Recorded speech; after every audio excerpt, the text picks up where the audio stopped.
Srimate Ramanujaya Namaha. We are very excited and thrilled to be able to create this episode of Applied Dharna on the most divine and the most joyous occasion of Shri Rama Navami.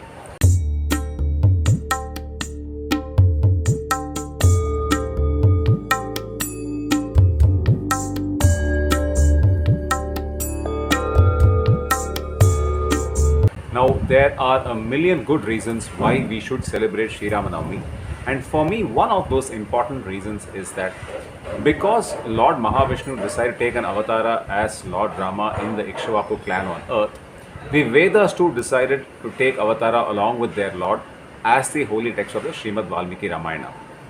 Now, a very important point to note here is that the Paramatma, the Supreme Creator, Lord Mahavishnu, is actually Ananta or infinite, and he cannot be known directly. Therefore, to help us, the Jivatmas, understand him a little better, he has blessed us with the Vedas.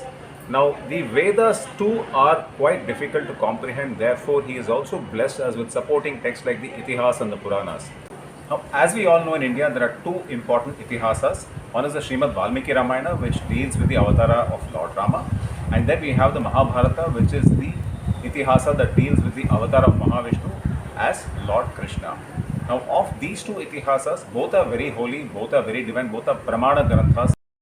The Srimad Valmiki Ramayana is held as extremely holy and divine, and it is completely as equivalent to studying the Vedas by the Rishis and the Purvacharyas.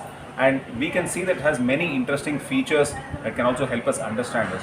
For example, Bhagwan Valmiki has composed this in 24,000 shlokas, and each of the set of 1,000 shlokas begin with one akshara of the Savitr mantra, or which is set in the Gayatri Chandas. So you can see that when the Purvacharyas or the Rishis say that the Savitri mantra or the Gayatri mantra is the root of all the Vedas, this structure of the Srimad Valmiki Ramayana is also in the form of the Gayatri mantra, which is actually the Savitri mantra set in the Gayatri Chandas.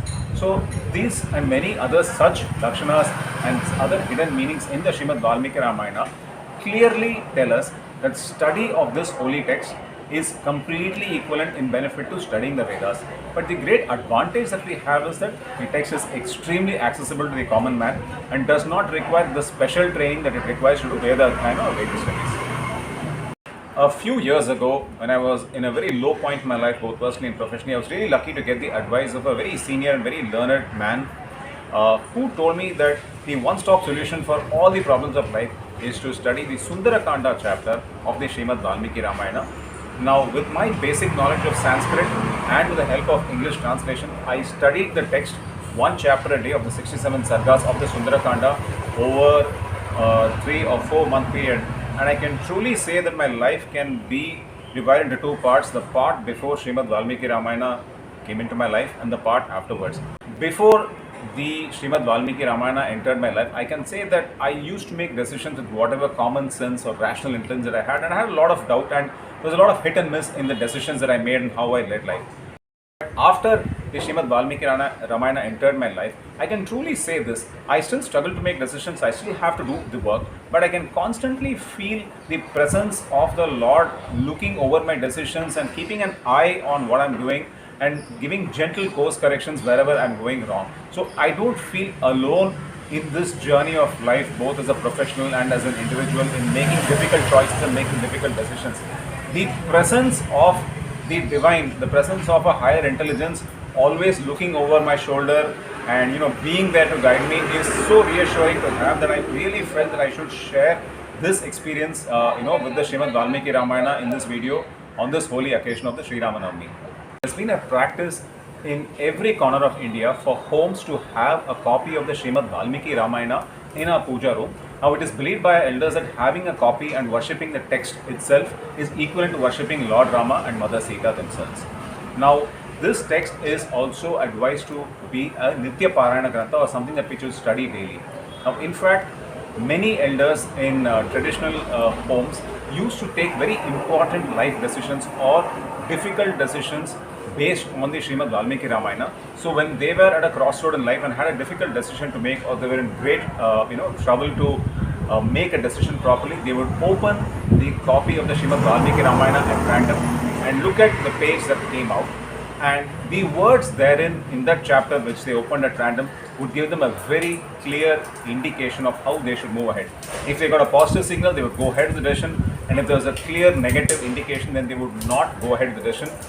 The reason this works is that the Srimad Valmiki Ramayana is nothing but a reflection of the Paramatma himself, Lord Shri Rama.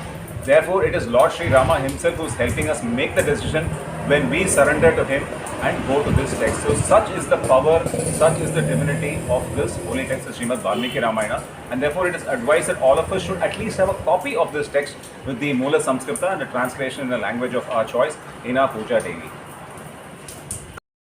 I can certainly affirm that this advice from the elders really works. There have been times at work when I felt really low, beleaguered by problems, or not able to really move ahead. And at those times, I have taken a copy of the Srimad Valmiki Ramayana, opened the page at random, and found that some really inspiring passage comes, or some excellent advice comes, or my problems are framed in the proper context so that I don't feel low anymore and I feel charged to face the difficulties of life. Being a divine text given to us by the Lord himself, you can be absolutely sure that when we resort to this text and when we study it with a lot of humility and with a lot of love and with a lot of respect, the text will guide us, because the text is a form of the Lord himself. So that is why in India, Srimad Valmiki Ramayana, the Adi Kavya, the first ever work that was composed in this form of the meter, the shloka, is so holy, so wonderful and so divine that we should always study it and have a copy of it in our homes. This sacred day of Shri Rama Navami is a great day for us to start or resume our study of this holy text, the Srimad Valmiki Ramayana. In case we don't have a copy of this text at home, this is also a great time for us to procure a copy of the Sanskrit version of the Srimad Valmiki Ramayana with translation, or the other divine retellings in the regional languages like the Sri Ramcharitmanas or the Sri Kamba Ramayana. We have given some interesting links below to websites about the Srimad Valmiki Ramayana and about different editions of this holy text. Now I would like to end this video with a Mangalam Shloka to the Lord himself. Mangalam Kausalendraya, Mahaniya Gunatmane, Chakravarti Tanujaya, Sarvabhaumaya Mangalam. Thank you for watching this video.